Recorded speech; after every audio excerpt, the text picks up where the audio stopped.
right? That's their modus operandi. They're always talking about the working poor and the poor this and poor that. Well, poor us, because we have been stuck with their system. What they do is they get people and they make them dependents of government intentionally, and they never let them go. And every single one of those people, whether they're homeless or mentally ill or addicted to opioids or whatever it is, every single one of those people is an income stream. It's a conduit of federal money from the federal treasury, just like hooking them up a little tube to the federal treasury that funnels down into the state. And there's a little tube for each person that they manage to keep enslaved to government dependency. And what they do, all that money then comes into state slush funds, which they have control of, and they use that money in order to expand the entitlement system and hire more and more socialist workers that are permanent socialist voters. And they're called public employee unions, right? And that's how they stay in power. Why can't the Republicans ever beat the Democrats in Massachusetts? It's impossible. They have an unbeatable system. It's a self-perpetuating marriage of organized crime and government that can't be broken. So what the Republicans have done is they simply said, we can't win. If we can't beat them, we're going to join them. And since Weld, every single Republican governor has gone increasingly further to the left, right? They don't fight. They're no longer an opposition party. They only go as far to the right as they have to get the conservatives to think that they're going to get something out of the deal. But then once they're in office, they just keep going. Charlie Baker just put forth the biggest budget in state history. He's not shrinking government. He's increasing government, right? He's the mastermind of the Big Dig finance program, according to the Boston Globe. The reason why our infrastructure is so terrible all across Massachusetts, all the bridges and the roads falling into absolute ruin, is because all the federal treasury money, all the federal highway money that we received from the federal government from 1994 until 2015 all went to pay the Big Dig, because Charlie Baker structured it that way, right? And now he's pretending that that we have this wonderful economy. The things that actually are good with the economy right now are because of President Trump, right? This happened because the Trump miracle of when he came into office, and all of a sudden the stock market shot through the roof and business got back to work, and the companies started moving back to the United States, right? All those things are factors that are in play. And if we don't change that, if someone doesn't come forward and basically say, we're not taking another step to the left, we are not going to do it. If the conservatives rally together, and when I talk about conservatives, we have to also stop shrinking from the social issues. We have to stand for the unborn. There is no other issue that comes close to the slaughter of innocent unborn babies in the womb. There's nothing that comes close.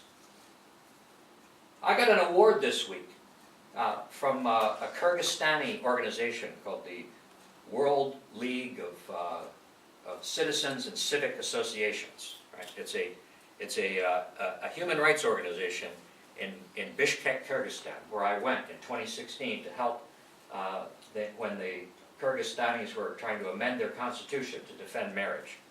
And it was successful, and I was credited for helping that.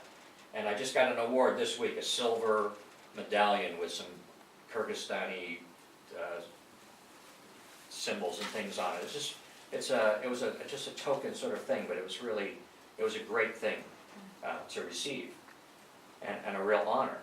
And it reminded me, that I don't talk about that very much, but I actually have credentials in international human rights. I have better credentials in human rights than anybody that's operating right now in any political level in Massachusetts.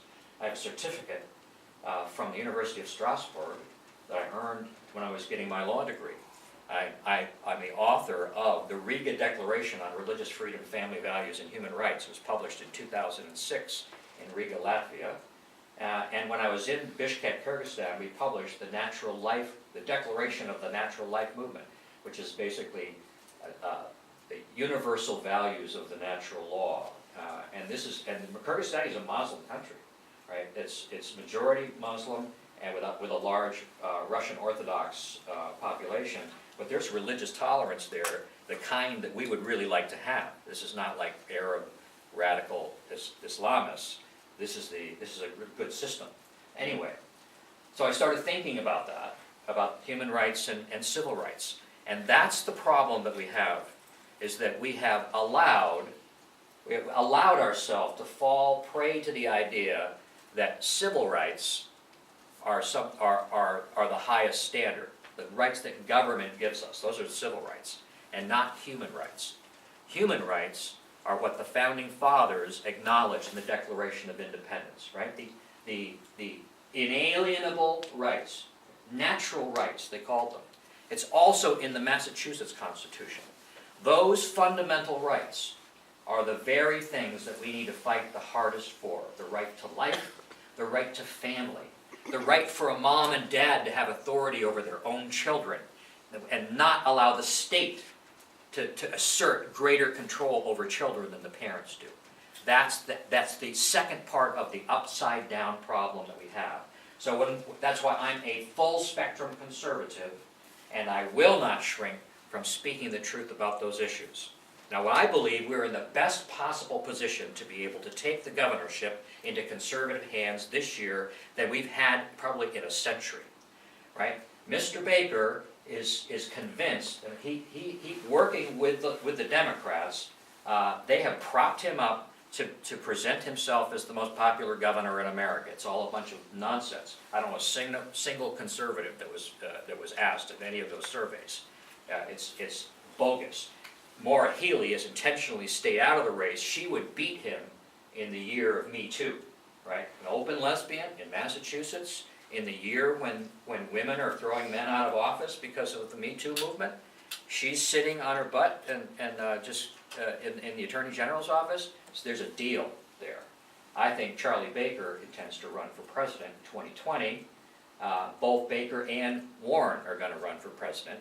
Baker is going to be the anti-Trump in the Republican Party, and that they're going to try to take him out. But he's arrogant, he's cocky, and he thinks that he's unbeatable, and that is going to be his downfall. And I believe that if the conservatives will rally with me, I will be able to beat him in the primary. If the Catholics all come together on the pro-life issue behind my candidacy, I'm the strongest pro-life candidate to run in Massachusetts in 100 years. And if the Second Amendment people, Baker has alienated the Second Amendment people, they're furious. And the thing we hear the most, people are very disappointed, they feel betrayed by Mr. Baker. So I think there's a reasonably good chance that I can take the primary. And then, because the Democrats are in league with Mr. Baker to make sure he wins the governorship with a landslide so he can go on and go after Mr. Trump, they've put forward the weakest Democrat field in my lifetime. 3 super lightweights, sure loser Democrats are running against Mr. Baker on purpose, right? So even in Massachusetts, a strong conservative that could rally the conservative base and bring the labor unions, could bring the pro-lifers, could bring the Reagan Democrats in, we could actually take the governorship. I could take the governorship with that kind of backing. And if I got into the governorship, I tell you, the executive branch of our government would become a fortress of conservatism. I would not sign a budget that had any new taxes in it. I would use the bully pulpit of the governorship to speak conservative values into the population. I would teach the young people what conservatism really is. They would hear articulated for the first time in their lives from a high position. They would hear what conservatism really is and why it's better. And I would expose the Marxist system to the entire population, speak right over the heads of the media, and I would organize the conservatives all across the state to take the legislature back in the midterm election, or the presidential election. That's what I think is doable, and that's what I am pursuing. Of course it's a long shot, but that's why it's worth doing, because it's almost impossible in people's minds to achieve. But if you don't risk greatly, if you don't pursue with passion the truth, then then why aren't you a Democrat, right? Why not just join the Democrat Party if all you're going to do is just follow them down the path to the left? Why not be the majority party and have more influence? But if we're Republicans, if we really stand on principle, if we really believe in the Constitution, and that it's worth fighting for, and our hearts are broken about watching all the things that we love disintegrate around us, then let's rally together and let's take it back. Anyway, that's what I'm about, and I asked for your vote. If you're a delegate, I asked for your vote at the convention, and you know, let's work together and make the change that has to happen. Because frankly, if we just keep going the way that we're going, then what is the point? What's the point? Anyway, thank you. God bless you. My other job Don't is... go away. Oh, that's right, questions. You looked at me, kind of question. Yep. You're right. I sorry. happen to agree with everything that they said. But, I'm going to get my coffee away. Okay, go ahead. I figure one can't really talk without coffee. But I didn't hear you say anything about legislative experience. Do you have anything from there that you want to share with us? Legislatively? Have you ever held office? Have you Well, ever run? my background is I'm a constitutional law attorney. Right, I'm a businessman. Right. I've had several businesses, and I've done. I'm an advocate. Legislation is just simply the process of making rules. right. What I believe is the problem, because there's a Democrat supermajority in the legislature, that change is not going to happen in the legislature until Republicans replace those Democrats. So the question isn't, what would I do legislatively? Because that's all just fantasy.